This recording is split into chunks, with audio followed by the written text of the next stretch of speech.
Good morning, everyone, and welcome to Frontier Opening Bell. I am Bosun Omofaye. It's Monday, June the 29th, a very busy week on the economic radar for South Africa and a number of economies on the African continent. So let's get the show started. A quick one. Let me introduce two of my panelists at this point on the show. Ali Khan Sacho, the CEO and founder of Rich Frontiers Management in Nairobi, Kenya. Good morning, Ali. It's good to see you. Good to Thank you very much. You had a very nice weekend. Yes, thank you so much. I did. Yes, I did. Try to get the best of the situation on ground here and around the world. Okay, let me also say good morning to Luke Ofojebe, who is the team lead in charge of equity research at Fetiva Capital Management, sitting here in Lagos. Luke, good morning. Good morning, Boatin. Thank you for having me here today. It was great for you as well. Yeah, sure I did. Thank you, folks. Let's hit the ground running. A very quick review of where some of the big equities markets on the African continent finished off on Friday. Nigerian stock markets finished about flat, around 24,829. The Ivorian market was about 0.2% in the green. The Egyptian market, the Egyptian stock exchange, was down by 1.3%. The Kenyan market was flat, around 137.56, and the South African GSE down about 0.5% at 53,648. So we're starting from Southern Africa today, in particular South Africa, where some of the big stories around the raft of economic data starting from today's first quarter GDP, the PMI numbers, new car sales, current account data, all in the week. Today is the South Africa's Reserve Bank annual report. That's big story. Meantime, the GSE says it's seeing the headline earnings per share for the group to rise between 16% and 24% in 6 months to the end of June. In neighboring Zimbabwe, the authorities rattled the markets and everyone over the weekend, stopping stock trading on Thursday, mobile money transactions suspended, trying to manage the country's exchange rate and FX liquidity crisis. And good news from Botswana Stock Exchange says launch a new website and a new mobile app for the exchange will be up and running in the next few days. Let me throw this straight to Ali to give us his take on. First, let's start. I know South Africa is a big story, but let's start from Zimbabwe, shall we? So, obviously, very dramatic developments in Zimbabwe. The stock market shuttered. This announcement was received over the weekend. The stock market, interestingly, has been a safe haven in the last 24 months. It's been up about 700%, not matching the inflation rate, but a lot of people have sought refuge in the Zimbabwean stock market as a protection of money trade, and so the shutting down of it is quite interesting. You remember just a few weeks ago we were speaking about a possible new stock exchange at Victoria Falls. Mobile money, this is EcoCash. About 40% of the value is circulating, and that's another very dramatic development. And I think if I take both those developments together, I've got to say that we're now reaching, I think, a tipping point moment in Zimbabwe. These are extreme measures. People will write PhDs about Zimbabwe, no doubt, and the economy. But I think essentially we're at now a Gladwellian moment, and it's difficult to see how this develops from here. Just to give you an idea, take teachers. Teachers were being paid $400 a month in Zimbabwe about 12 months ago. Today, because of the devaluation, they're getting $50 a month. Now, this, if you extrapolate that across the economy, is just simply untenable. So I think we've all got to keep a very close eye as to what's happening. President Mnangagwa said he was going to draw in $30 billion of external money. He went all around the world with his scarf, but he's got about $19 million. So it's at a breaking point. The question, how does it break? Which direction will it break in? But really, this is the most extreme example across our continent of any economy I can think of. With respect to South Africa, as you said, a slew of data is due this week. First quarter GDP, obviously it's going to take a big hit because of the complete lockdown that we had in part of this period, now being relaxed a little. It will be interesting to see what comes out on that data point, but really it's very difficult to model what that number might look like. PMI, we've had, the last PMI was a multi-year low. I think it was even a record low.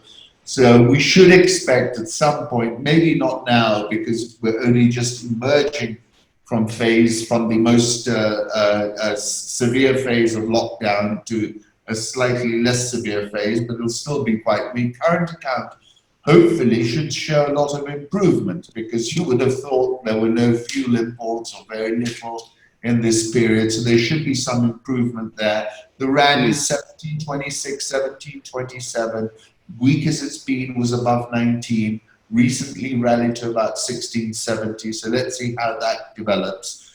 Interesting news from Johannesburg Stock Exchange, which speaks to the trading volumes, right? These stock exchanges make money when the volumes are high, and Johannesburg has very high trading volumes in volatile environments. So that's what we've seen. I would say that's actually an interesting buy for people who want exposure to the continent to buy that. Because it's like a first beach.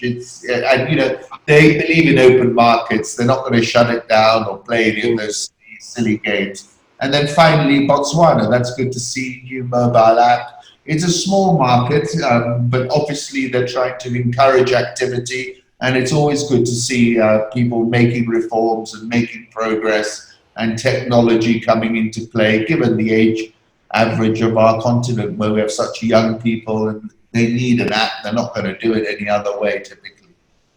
Yeah, I think Luke is belongs to that group of those young Africans who are looking to make wealth from the market. So when folks like Luke see innovation and technology being used across exchanges, just about a week ago, the Nigerian Stock Exchange enhanced its X-Data portal. So when you hear news like from Botswana getting a new mobile app for its stock exchange and a new website, that's music to your ears, isn't it, Luke? Yeah, clearly it is. I mean, that cannot be overemphasized. We understand that at the moment, technology penetration in the African continent is still relatively low compared to what it is in advanced economies and other emerging economies. So, of course, it's something that will always be welcomed in Africa. Narrowing down to Nigeria is something we always appreciate in the country. So we just continue to advise the government to work on the investment framework in Nigeria. And when I say investment framework, I'm basically referring to the environment, basically, because at the moment, the environment is not that friendly to foreign investors. And this time around, I'm talking about FDIs because you have the number of uncertainties in different sectors. So if the government can actually resolve these issues, we might begin to see significant inflows into a number of these sectors we have in the country. To be specific, in the IT sector, where we think growth potential for that sector is very strong, given the rate of population growth we have in the country. Thank you. Okay, Luke, very quickly, let me give you what we consider to be a very big story around the Nigerian market, which came over the weekend. The Securities and Exchange Commission issues a warning around the rising wave of Ponzi schemes in the country. The press statement issued by the SEC listed about 12 unapproved illegal collective investments that are being peddled around the marketplace by those who are unauthorized and illegal asset managers. That's one story over the weekend.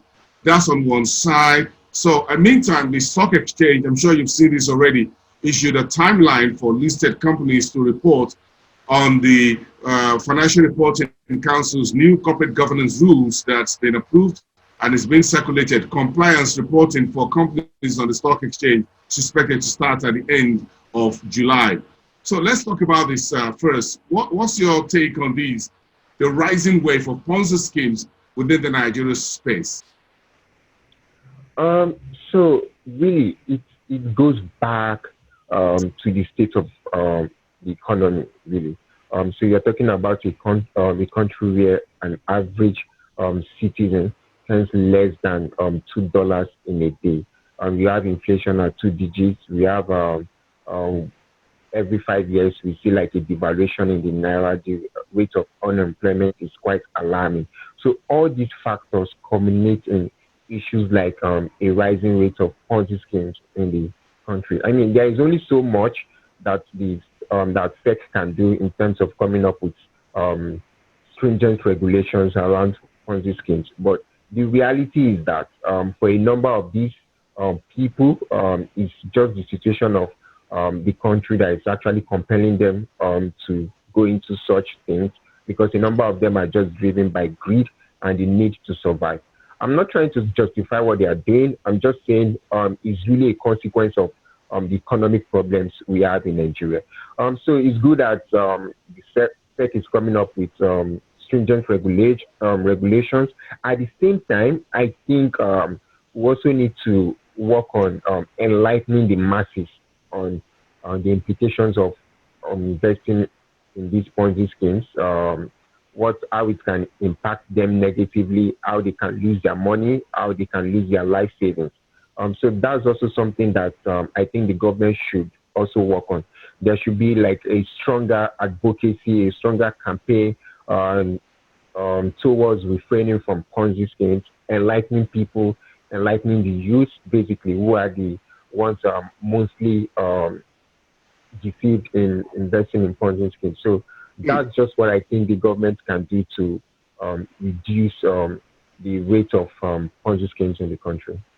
Let me throw this very quickly to Ali. Ali, when you begin to see increase in unregulated illegal Ponzi schemes or funds across markets in Nigeria, for example, do you think this is one consequence of what we're doing with what digital economy is bringing to the fore? There's a mobile app now, so everybody has what it takes. You don't need to have a physical office to do a Ponzi scheme. All you need is to have a mobile phone, and you can just draw up whatever it is, and you throw it out there, and folks are sending money to a particular account somewhere. So, do you think technology is enabling and enhancing market integration, is deepening the market, is making it easy for young people to invest in the market, and some bad guys are leveraging technology here? So that's a really interesting question, and I think the phenomenon is not unique to Nigeria. We've seen plenty of Ponzi schemes here in Kenya, and I'm sure all across the continent. And I think the problem is not only related to the ease of technology and the fact that anybody can now reach millions of potential people in a blink of an eye with a mobile phone and with this new digital framework that we have around us, right? But also, I think it's a lack of investor education. I think a lot of our people have very crazy expectations of returns, and if there was more investor education around what is possible, then there may be, there may be an opportunity for people to exercise more caution in some of these things that are jumping on. So we've seen here in Kenya a lot of crypto Ponzi schemes where people are promised, 50% a month and run off with the money. We've seen many other schemes, and I think the nature of Ponzi schemes is that they are typically faster and fleeter of foot than the regulator. It's very difficult for the regulator to keep up, particularly new flat economy where the digital economy is basically flattened communication. You can reach 10 million people in 24 hours if you're smart around your digital marketing. So definitely we've got to look at this closely, because our people can ill afford to lose money in these schemes. So yes, there are plenty of nefarious people doing this, and I, for one, urge the regulators to look very closely and also embark on invested education programs so people understand what are realistic returns and automatically will close out when they see things which just simply are not possible. I think the regulators need to be in the front and face of investors as much as these Ponzi schemers are. If we try to do investors education in fancy hotel, banquet halls and what have you, while the Ponzi schemers are using digital marketing, technology and all of that, it's going to be very difficult, like you said, Ali, to keep up with these schemers. So you need to chase today's squirrel with today's skills, as the African proverb says. So you need to use the same hound to track the same hound you want to get. So you got to go on digital marketing. The regulators need to go massively online on digital marketing and all of that to be able to catch up with these Ponzi schemers. It's very, very important. People can ill afford to lose their money, not even under this COVID-19 pandemic. The little they're trying to keep together and lose that. That's really, really bad news. Luke, I'll ask you one or two questions around the compliance with the corporate governance within the Nigerian space. But let's go straight to East Africa, where the Pride of Africa, that's Kenya Airways CEO over the weekend, says the company or the airline, the embattled airline, could lose as much as $100 million. That's the story. The stock market in Nairobi has seen the shares of Kenya Airways trending lower. Meantime, the central bank governor, Njoroge, says he sees better than expected economic recovery despite the COVID-19 pandemic. In Mozambique, Sasol says he's selling his stakes. That's Sasol of South Africa selling stakes and shedding some of his assets and waiving his $2 billion rights issue. Meantime, in Uganda, still in the energy sector, the National Oil Corporation says it wants joint ventures and partnership in the second round of the country's licensing of the oil sector. Ali, yes. So let's drill down for a few seconds or a minute on Kenya Airways here. So Kenya Airways, he's saying that he's already lost about $100 million. He's hemorrhaged $100 million. He's projecting a $500 million hit for this year. It's obviously a very difficult moment to be an airline in a time of practical quarantine and shutdown. The bigger story with Kenya Airways is this restructuring that the government wants to push through, which is where they're going to merge Kenya Airways with Kenya Airports Authority. Kenya Airports Authority is sitting on a lot of valuable real estate, and they're hoping to basically plug Kenya Airways into that stronger balance sheet. So they're talking about buying out KLM. KLM have about 26% share in Kenya Airways, and then they're talking about merging Kenya Airways with Kenya Airports Authority. So that's the story. The rumors in the market are that they're prepared to pay a much higher price than where we're currently trading, but we've seen no confirmation to that effect.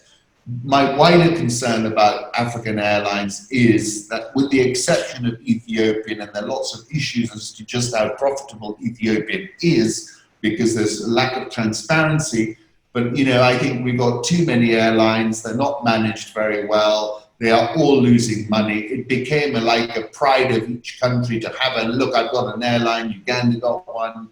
Tanzania's got one, Kenya's got one, and I'm just not sure that this strategy is an optimal one. And my concern is that we're going to see a sharp the slowdown in air travel is going to remain for longer than most of these airlines are predicting so far. So that's the concern there. Njoroge was quite bullish, as you've noted. It was interesting because I saw his tweet and then I looked at all the comments below the tweets. And he's basically an outlier, but I saw no one else was as bullish as Njoroge. But then, you know, that's what a central banker's got to do sometimes. He's got to talk up the economy. He spoke of a very sharp recovery in horticulture, which is our flowers. But there was a lot of skepticism out there. I mean, there was not one comment which really agreed with him.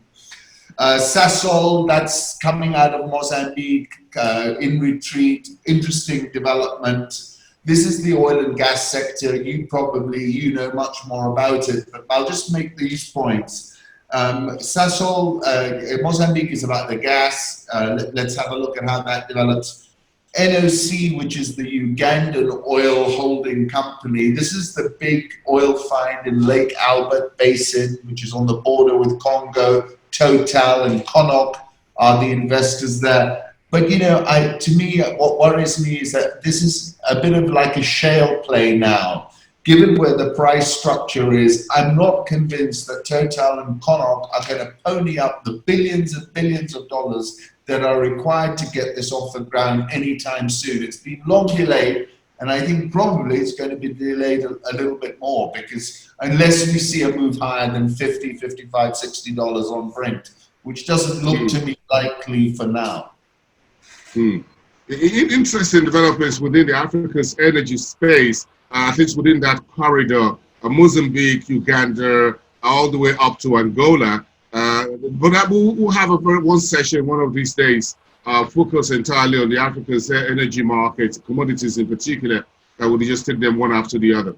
So let me ask you, Luke at Vetiver Capital, what's your take on the new timeline set for listed companies on the Nigerian bourse to report under the new corporate governance code set out by the Financial Reporting Council? Thank you, Watson. Thank you for the question. Yeah, so I think this is a good initiative. I mean, so if you are looking at the Nigerian Stock Exchange, you have over 170 companies listed on the exchange. However, foreign investors only have interest in companies not up to 20. And the reason for this for foreign investor participation across board is mainly due to lack of sound corporate governance in a number of companies listed on the NSE. And for these foreign investors, on their list of criteria, the first thing on that list is sound corporate governance. So if it's not there, they don't even show any interest. Even if a company is reporting 100% growth in turnover, 100% growth in bottom line, the first thing they watch out for is sound corporate governance, because that's what we guide them towards making sustainable return on their investments.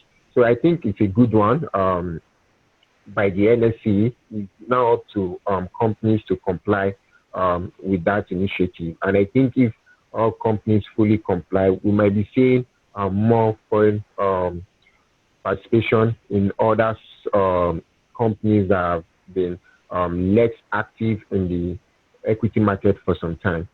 So overall, I think it's a good initiative. Then for these companies... Yes, please go ahead, Luke. Okay, so, and for these companies where you have sound corporate governance like GT, Stanbic, I mean, you could see the benefit in terms of what they are doing in the market. A number of them are actually trading at a price to book greater than 1. So they are trading at a premium to their book value. Then for these other stocks where you really can tell that the corporate governance is a bit shaky, all of them are actually trading at a discount to book value.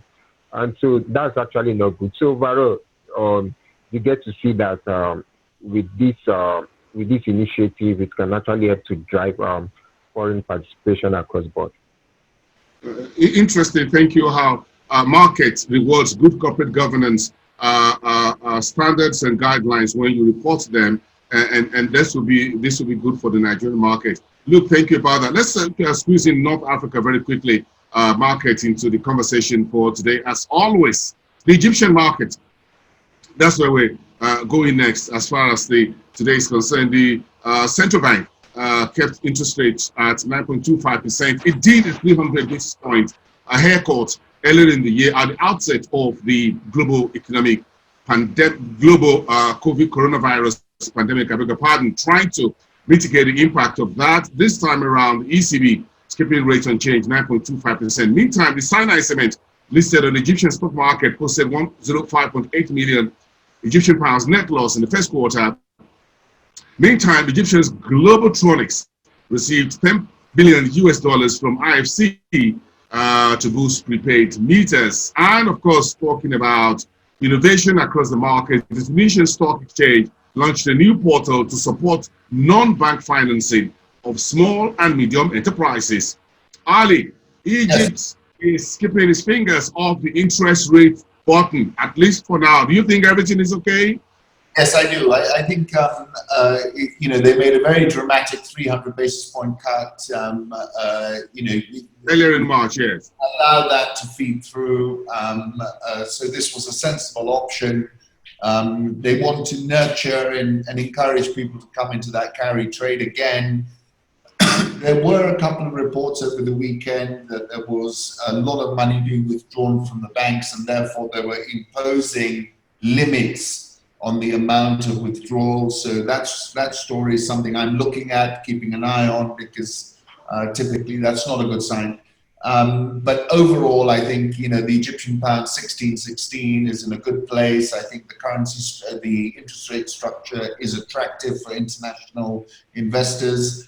Just to jump to the loan for prepaid meters, that seems the new way for energy consumption. You were talking previously about how a lot of these energy companies don't get paid. So this is a way to reduce that risk. You pay and then you use. And I think we're going to see that phenomenon across the continent much more.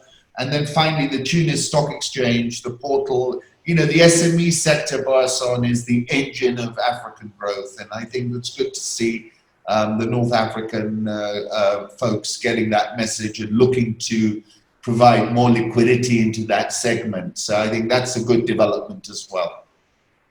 Interesting. Thank you very much, folks. Let's leave it there for today. We have a very big week ahead of us. So let's get Monday started. Thank you very much. We appreciate the way we got the week started. Luke Ofojebe from Vertebra Capital, thank you very much for your time. See you later in the week. And Ali Kansacho of Frontier, Rich Frontiers Management in Nairobi. Thank you very much. See you again tomorrow, Tuesday.